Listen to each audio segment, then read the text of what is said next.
Kia ora and welcome to Sobriety Chat. I am your host, Lotta Dann, otherwise known as Mrs. D. I am the community manager and content creator at Living Sober, and I'm joined today by the lovely Edith Moore. Edith is she's a workshop facilitator. She works in peer support. She has a master's degree in health psychology. She's been a university lecturer. She does amazing work in the recovery space. We've worked together a little bit in the past and hopefully more in the future. I'm delighted to have her here. Of course, Edith is also sober. Welcome, Edith. Kia ora. Thank you for having me today, Oh, Lotta. it's great. It's great to see you. I was just saying to you before we hit record, what amazing work you're doing at the moment, supporting people in recovery through your job at Drive. We'll get to that later. Perhaps, could you start just by telling us a little bit about your drinking story and what led you to the point where you needed to put down alcohol? Yeah, so I actually started, there's a family story that I was given alcohol for the first time in my handled sippy cup when I was still in nappies. Yes, and I suspect that's because I was always trying to get my hands on daddy's beer, because from a young age, I would position myself next to my dad, and whenever he'd go to the toilet, I would drink his beer. And then when I was 14, I got drunk for the very first time at a family party, stole some alcohol, and my girlfriend and I got drunk, and I just loved it. I loved the freedom. I loved, finally I felt relaxed. I felt normal. I felt happy. And, those were things that were not normal in my childhood. I'd always felt like I was an imposter in my family, like I was just a piece of rubbish, and I was, I had no value at all. And so whenever I had the chance, I would get my hands on alcohol and I would drink it. I would take it to school with me in my drink bottle into high school. And I would be getting drunk at high school. Of course, I was still doing relatively well. I was still in the top class. And so, nobody noticed. I was very good at being invisible. And so then, I continued on just drinking and still kind of functioning in the world. We talk about high functioning alcoholism. That was definitely me. Went to university, got the degrees, got the job at uni. Amazing. And then, meanwhile, delivering lectures and then sleeping under my desk because I was too drunk to drive home afterwards. Oh my gosh, Edith. Isn't it the amazing life what we we can lead. achieve? Isn't it amazing what we can achieve while drinking a whole lot of alcohol? I mean, what Absolutely. extra effort on top of all that amazing stuff you were achieving? Yeah, if only we could harness that power and use it for good, isn't it? We are now, but anyway. We are now. Eventually I got there. Yeah. And so I just kind of continued kind of living this like half life, a shadow life, a near life experience is what I like to call it. Until and then I actually stepped out of the workforce for about 10 years, and I just basically was full-time in addiction. From when I woke up in the morning until when I went to sleep at night, that was my whole, I should say, when I passed out, normally in the afternoon, that was my whole life. And then I actually had a child during this chaotic time of my life. And it all came to a head when I was 44 years old. I was living with my mother, and my family had just had it with me. I tried to stop many times, but I could never, make it stick. Something would always happen, and then I'd be back to my best friend alcohol to solve all my problems by going into oblivion. And so when I was 44 years old, my family had it, and they took my 7-year-old daughter at the time away from me, and they said, look, you're not going to get her back until you do something about this drinking. And so, of course, because of the state I was in, feeling so hopeless and helpless, I thought, well, I'm never going to get her back because I've tried to stop and I can't. This is my life. And so I just gave up. And so I drank even more heavily for the next month. And then my family said, oh my God, what am I going to do with this woman? That's it. We're kicking you out. You are not allowed to contact any of our relations, because I'd isolated myself from all of my friends because I was so ashamed of myself. And they said, you have to go and get help, but we're not going to be the ones to support you to do it, because we've tried and you're not willing to do anything. So you're out of here. And so it was actually I saw myself living under a bridge and, as a woman getting assaulted under that bridge. And that's what brought me into recovery. That absolute survival mechanism kicked in. And I went, this is it. I've got to do something. And I rang my brother, who I was living in South Auckland at the time. He lived in Hamilton.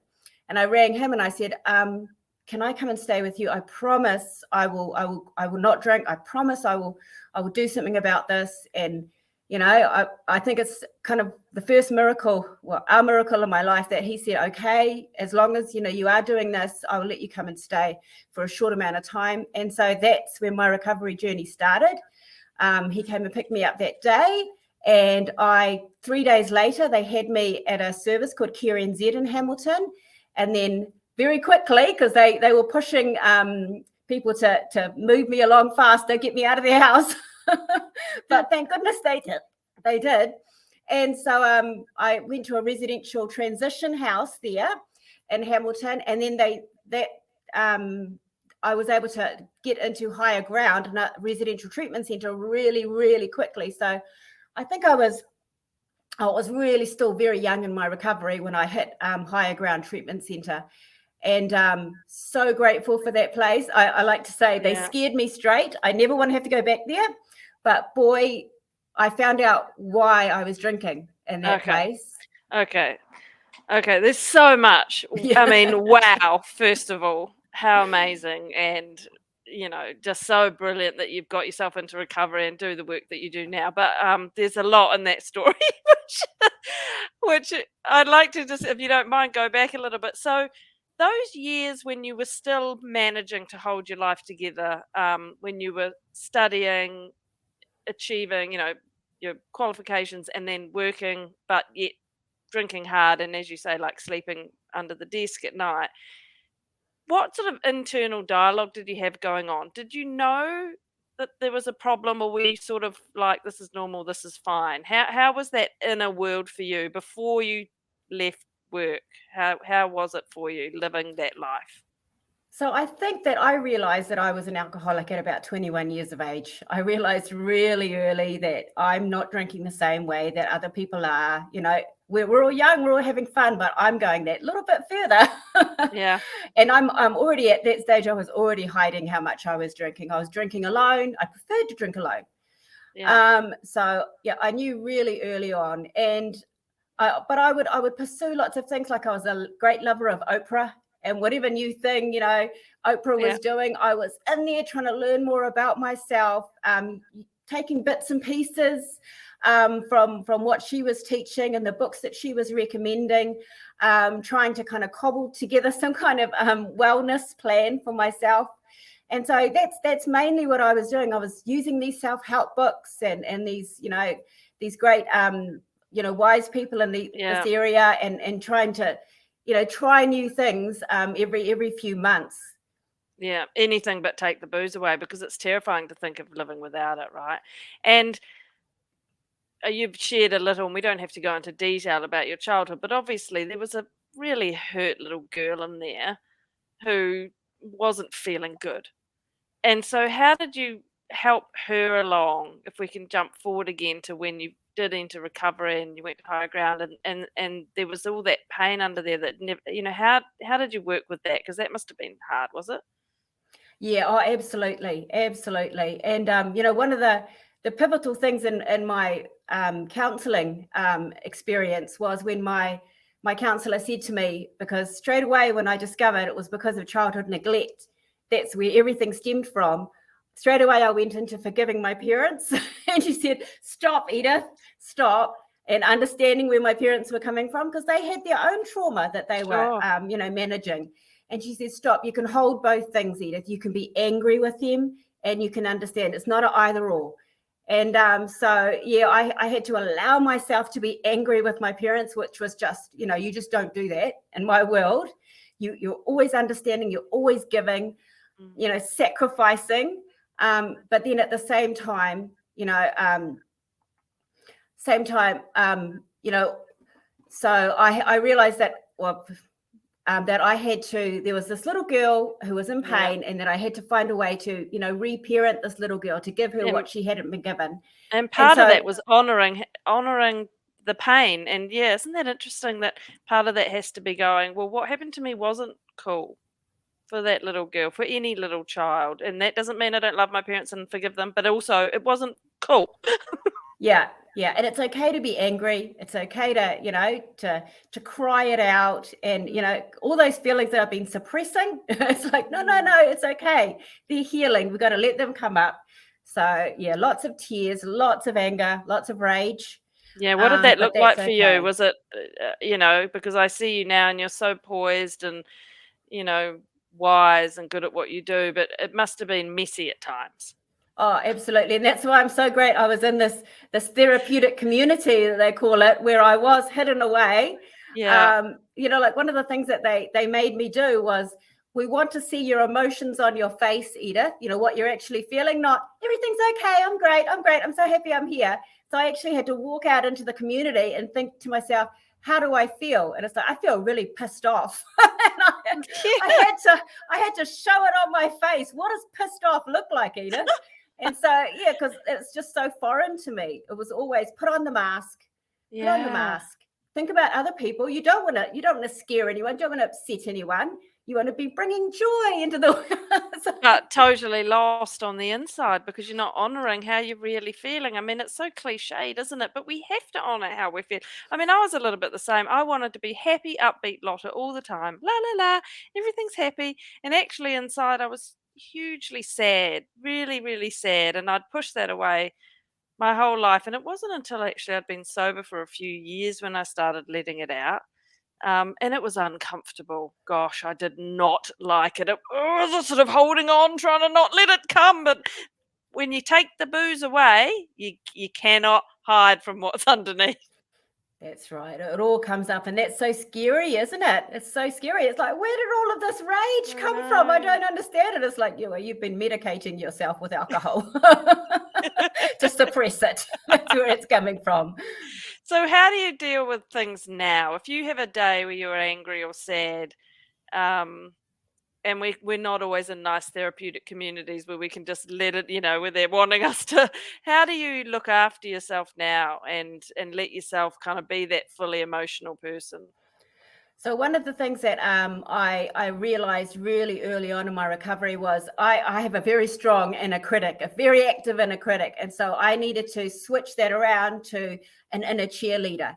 And so I had to think about all the things that I wished my parents had said to me, all the things that I wished my teachers, my coaches, my partners, all the things that I wish these people had, these loving words, encouraging words that I wish they'd said to me. I needed to develop my own inner cheerleader and say it to myself. And so it took me 18 months to make that instantaneous. But that's what I do now and sometimes that inner cheerleader looks like the mother voice saying, it's okay, Edith, because, I know that it's probably that little girl right now who's feeling really unsure, really scared, and she needs to hear that loving mother voice say, it's okay, honey, I'm here, I'm with you, I'm looking after you. And sometimes I'll imagine I'm just holding her in my arms and just comforting her, and so whoever needs to speak to me, sounds a bit like multiple personalities, but this is, there are many facets to us. And so at different times, there's a different person that I need to be giving myself that encouragement and that support. And so I've developed my own inner cheerleader. Yeah, how lovely. Does the inner critic still pop up from time to time? And what do you do about her?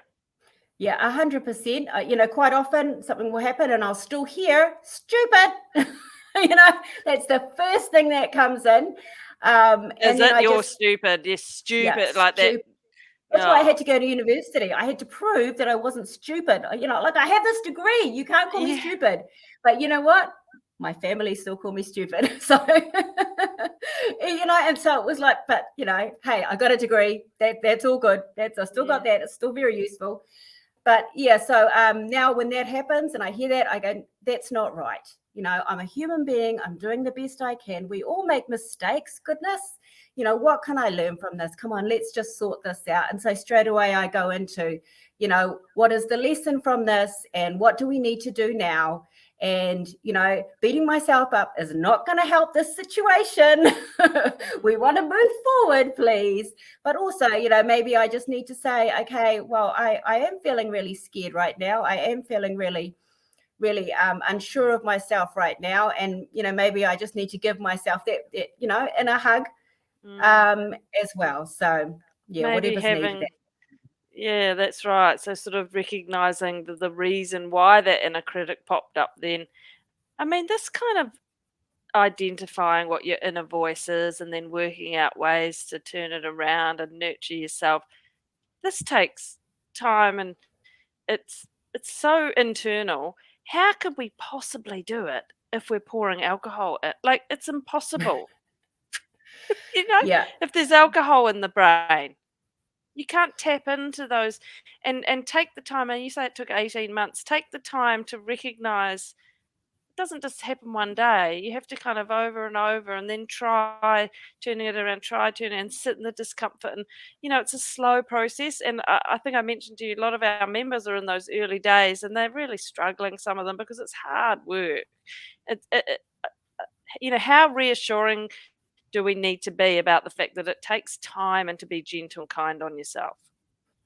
Yeah, absolutely. I mean, no overnight solutions. When I first started doing this, I would be beating myself up for days, you know, 3 or 4 days, and then go, oh, that's right. I'm supposed to be developing this inner Yeah. cheerleader. Oh, that's right. And then I, you know, went from days, and then I took it down to hours, and then I took it down to minutes, you know, over 18 months. It took me a long time. So, you know, but you just do the best you can. And you each time you forget, you just forgive yourself and you say, look, this is really hard work. This is, for me, recovery from alcoholism is the hardest work that I have ever done in my life. And so, of course, it's going to take time. Of course, you're going to go backwards and forwards. And, you know, that's just, we're human beings. We're doing the best we can. Yeah. So how long have you been sober for now? Goodness. I think I just read because I was stalking you online before we came in here. I think it was 2015. Is that right? 2015. Yeah, that's right. July the 5th, 2015. So yeah, 6.5 years, coming up to 7 years. And how are you going with it today? So if you have a bad time, not today, but now at this point in your recovery, you probably don't flip back into beating yourself up for days on end, but the hard days still come, and as you've just said, the inner critic still pops up. How do you, other than doing that internal work, how do you kind of look after yourself? What are the kind of self-care actions that you take? Yeah, so you know, I'm a big believer in just, you know, moderating your breathing. You know, I use box breathing a lot. You know, just that simple thing to actually get a correct amount of you know, oxygen to your system makes such a massive difference. And of course, also Could you explain that, box breathing for people who so don't know? yep. So think of a square, a box, and so you're going to breathe in for 4 seconds, then you're going to hold it for 4 seconds, then you're going to breathe out for 4 seconds, and then you're going to hold for 4 seconds, and then breathe in for 4 seconds again. So it just really helps you to, yeah, regulate. Absolutely, so powerful. It's such a simple thing to do, and I like it because it's visual. Yeah, right. Think about the corners of the box. Yes. Yeah. Okay, great. So you do that sort of thing. What else do you do to look after yourself? So of course I'm always you know, saying good words to myself and encouraging myself. I love to do things like go out op shopping. I'm a big op shopper. I love to go and you know, I love fashion, so I love to go into my wardrobe and create looks for myself. I love to read. I love to read fantasy novels, and so I read my fantasy novels and, you know, get lost in another world. Recently I've started watching Netflix. I'm not a big TV watcher, but my daughter and I every night now we watch a a program together. And so at the moment we're going through Merlin against fantasy. Yeah. So and as well, spending time with my girl. She's 13 now, almost 14. So, we have some great conversations and a lot of, I'm so grateful for what I've been through because I'm passing so much of it on to her. And she'll say things to me like, I love my hair. And, I really like myself, Mum. And I'm just like, oh my God. Oh, how lovely. Yes. What a gift. Yes. Yeah. Yes. I mean, What a gift. 13-year-old Edith, if she could have said those things, Yes. but hey, here, the next generation is loving on herself and I'm all here for it. That is so good, and just proof that we can turn things around. Resilience can be absolutely developed as an adult when you've gone through tough times. You're living proof of that. Now, you've made a decision to live your recovery out loud. Obviously, you've come out about it. You're talking to me here on this video, which is going to go out in the world. You do work in the recovery space. How has that been for you, opening up about the truth about yourself? I guess because I came through the 12-step rooms, it was, part of what I was told was that the truth will set you free. And so I kind of overshared a lot in the beginning.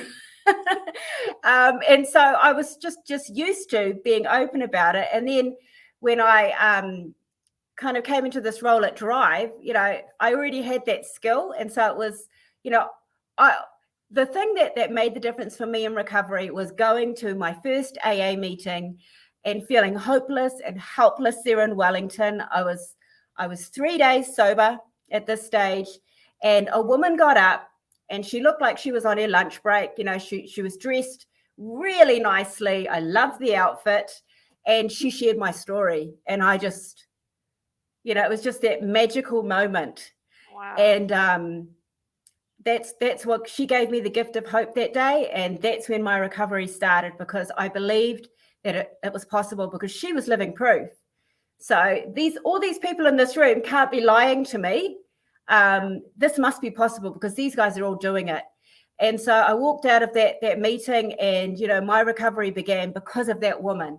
And so, how can I not try and give that gift on to others? Yeah.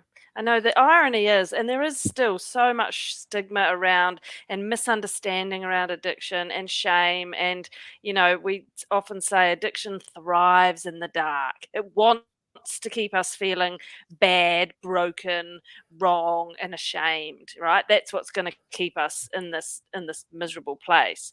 And so I as well, obviously try and take every opportunity I can to share my lived experience, because it helps me, it helps others, but it also starts to shift some of that stigma, because we are not bad people. We got addicted to something that is addictive, right?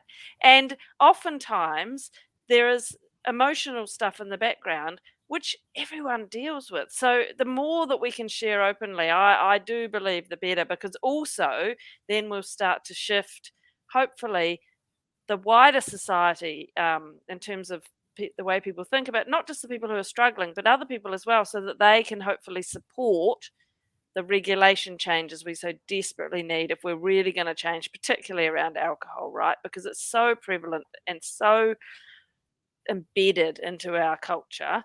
Something needs to change, because that doesn't help, does it?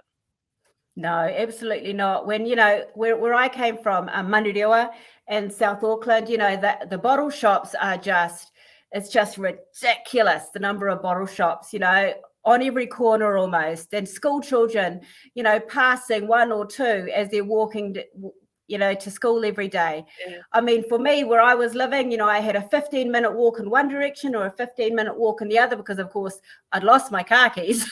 I'd hidden them one day to stop my family from taking them away, and I didn't know where I put them because I had them when I was drunk. So, I was on foot, but that wasn't going to stop me. I grabbed the baby's push chair and I'd put the beer in there, and then I'd toddle off home again. Nothing was going to stop me. And so, having, but the availability, the fact that it was just a 15-minute walk here or there, and so cheap. Yeah, Yeah. When I Yeah. was in my heavy drinking, which was the last good 10 years at least of my drinking days, and I'd had a baby as well. Sometimes my only outing was taking him in the pram down to the local dairy to get my bottle of wine, which would just slip underneath. And we laugh now about things like can't find the car keys and ha ha. But it's and I've got stories like my son once when he started learning how to talk, and I stopped outside the dairy and ran in to get wine. And when I got back to the car, he said from the back seat, "Mum's juice." And I tell that story and people laugh, but it's really sad. I mean, Hmm. it's just anyway, we've changed things now, Edith. Yeah, that's right. We've transformed. We're stories of transformation. Yes, how brilliant. Now you do you've talked a little bit about where you come from, and I know that you do work in your Pacifica community, sharing stories and having lived experience, peer support, that sort of thing. How important is it to you that you do work in that community that you belong to? Yeah, I think there is so little support out there for our Pacific people. Even if you go into the 12-step meetings that are there, most times I was the only Pacific person in there, and oftentimes, unfortunately, the only woman as well. And so, you just feel so unsupported, and within the community, it's not spoken about. So, I was actually part of some research not long ago about starting Pacific 12-step meetings, and I think that would be brilliant for us to have our own little place where we could go. But meanwhile, we have started a Pacific lived experience. It's called the Drua lived experience group, where we come together and we try and support our Pacific brothers and sisters who do have lived experience to work in the sector in whatever capacity they want to, so that we can, because it is so important for our people to be able to access people who have similar experiences, Well, that's similar right, cultural isn't it? experiences. That's exactly right. It's not just about, I mean, it is about seeing yourself represented and being with people that you identify with, but also different cultures have different ways of doing things. And in New Zealand, the Eurocentric Western culture dominates. It really does. And I'm European, so that works for me. But if I'm from a Pacifica culture or Indian or Maori, it's not necessarily going to work. So I think it's great that we have to acknowledge those cultural differences and create spaces that people can really fit into, really relate to, and then really turn their lives around. So it's awesome you're doing work in that space. Thank you. Yes, so important. And I can share a link to that group. Maybe how does that work? Is it online or is it just Yes. in person? So yep, I can give you my email address. I have started a Facebook page for them. Awesome. But yeah, I haven't really done much with it, but that is there, and if people are messaging us through that, then I will be the one that will be answering those. Oh, that's great. Okay, well, I'll be sure to put those contact details in. Yeah, as much as we hate Facebook, it is quite a good way to reach people. It is. We don't like those horrible, nasty, big social media conglomerates, except when it helps us connect. Yeah. Oh, Edith, well, it's so lovely to chat with you. And we both work for a company called Blueprint for Learning that runs workshops on addictions. And I really hope that you and I can stand side by side one day and share messages of hope and transformation. And yeah, just keep up the great work. Everything that you're doing is so important and so powerful. And I'm just so happy you got sober. Oh, thank you, Lotta. I appreciate it. All Okay. right. Ka kite.